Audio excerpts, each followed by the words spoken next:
Well, greetings and welcome back. I always enjoyed the story about my grandfather's shoe repair shop back in the 1930s up until around 1970 or so on Liberty Street, New Haven, when a cop asked what he was doing while he was sitting outside. And he replied by saying, "That's my business."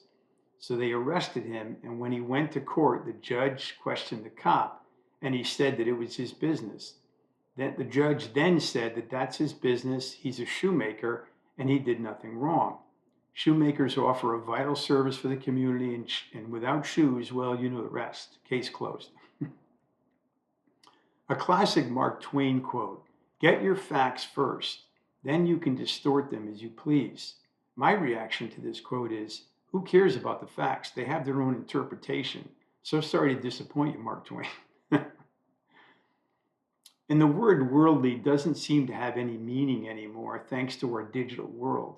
Or as I suppose that the digital world is now the worldly. The past worldly had much more on their plate than you expect, and for the most part, it was handled much better than our current worldly folks. Our response: good luck, you're going to need it. And I've noticed that if you have a brother or sister, the older sibling is more quiet, pensive, and smarter than the younger sibling. And for me, I was the younger sibling as my brother fit the characteristics of the older brother. I'm not very quiet, not very pensive related to my brother, and definitely not as smart as he was. I could be unpractical, a bit fun, a bit too fun living. And as you can see, I like to write about comedy and just about any topic that I find worth interesting. Both comedy and music are simply my favorite things in life. I grew up playing just about any type of music and loved watching all of the great comedians from our era. It was a blast, and there was so much entertainment during our time, and that it's difficult to capture them. And I recently got a strange phone call, and it was called Important Call. And I was like, what? And of course, it's bullshit. Yet I did get the urge to pick up the call. Well, I know that it wasn't that important because they never called back. And I believe that AI should be banned on YouTube. I can see their videos from miles away. Not a big fan of artificial intelligence, does not compute. That's why they call it artificial intelligence. What will they come up with next? And I don't like anything that's artificial.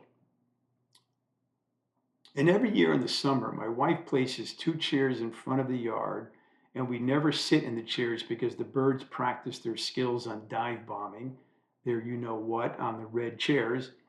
And as they rarely seem to miss the chairs, so consequently, we have to clean the chairs up. As I mentioned, they're quite accurate. And in the last couple of years, I reminded my wife, but she ignores me. So I clean up the mess every few weeks. And personally, I'd like to keep them, but they would rather work better in the backyard. They should be in the backyard. These are just a type of ridiculous things that people do for absolutely no reason at all. Anyways, many years ago, someone asked me if I was interested in teaching.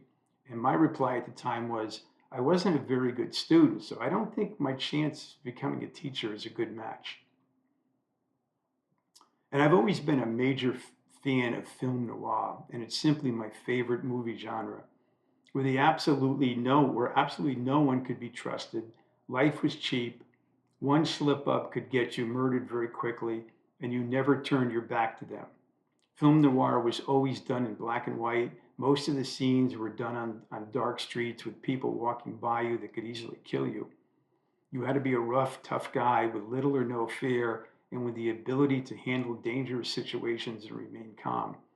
So here goes the top 20 male actors of the film noir movies. And please note that this was quite difficult to do since I'm a major film noir fanatic. I can't speak today. Number one, John Garfield, which may be a surprise for any of you film noir fans, but he, at least to me, was the real thing, even in his daily life. And a further one, I will probably get back to something he was very interested in, but anyways. Number two, Humphrey Bogart. In some ways, he was the perfect fit for film noir. He was cagey, intelligent, and always got his man.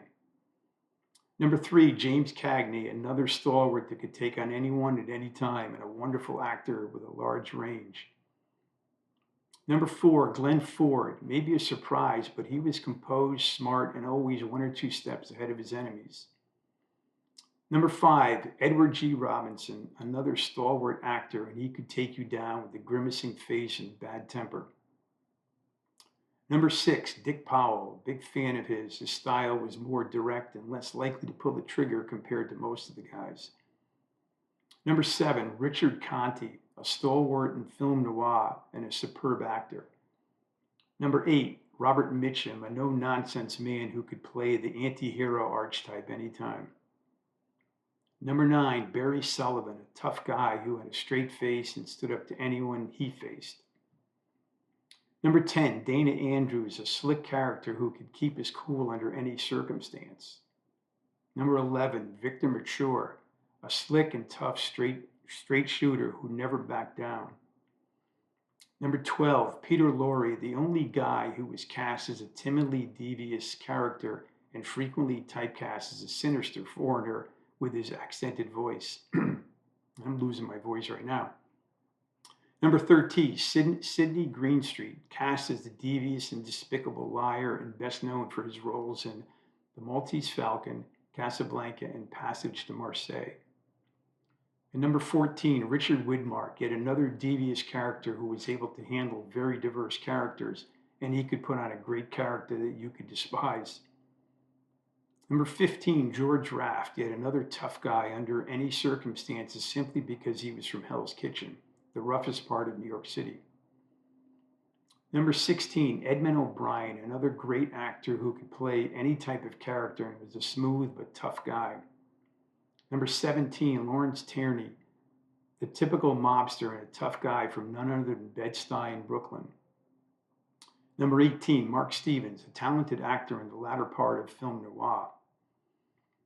Number 19, Kirk Douglas, a very versatile actor who could play any role. And finally, number 20, Robert Taylor, another versatile actor and one of the most popular leading men in his era. And the following film noir favorites were born and raised in New York City, which I think had some impact. John Garfield, Humphrey Bogart, James Cagney, Barry Sullivan, George Raft, Edmund O'Brien, Lawrence Tierney, and Burt Lancaster, all 8 of them. And when I see these people with t-shirts saying God is good, shouldn't it be God is great or God is the best or God trying her best? I don't understand it. God is good isn't saying much. And you know what they say about the watcher? The watcher is being watched, and I will stop here.